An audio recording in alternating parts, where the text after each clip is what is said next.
આ તરફ જૂનાગઢ જિલ્લામાં મેઘરાજાનું રૌદ્ર રૂપ જોવા મળી રહ્યું છે, જ્યાં જૂનાગઢમાં કુલ 6 ઇંચ જેટલો વરસાદ ખાબક્યો। હાલ જૂનાગઢમાં વરસાદે જોકે વિરામ લઈ લીધો છે। ભારે વરસાદને પગલે નીચાણવાળા વિસ્તારોમાં પાણી ભરાયા હોવાની સમસ્યા સામે આવી। હાલ જૂનાગઢ શહેરમાંથી ધીમે ધીમે વરસાદી પાણી ઓસરી રહ્યા છે।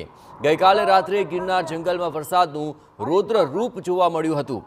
વરસાદે હવે વિરામ લેતા લોકોએ પણ રાહતનો શ્વાસ લીધો છે। ભારે વરસાદને કારણે જૂનાગઢ પાણી પાણી થઈ ગયું। કાળવા નદીમાં પણ પૂરની સ્થિતિ ઊભી થઈ ગઈ હતી।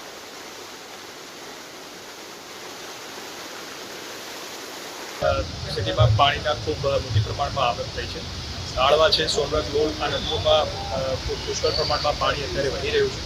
આપના માધ્યમથી ખાસ મારી શહેરીજનોને વિનંતી છે કે બિનજરૂરી અત્યારે ઘરમાંથી નીકળવાનું ટાળશો અને તંત્રને સહકાર આપશો। અમે અમારી જે અત્યારે મીટિંગ ફાયરની team, forest team, corporation team તમામ ટીમો અત્યારે ફિલ્ડ ઉપર છે।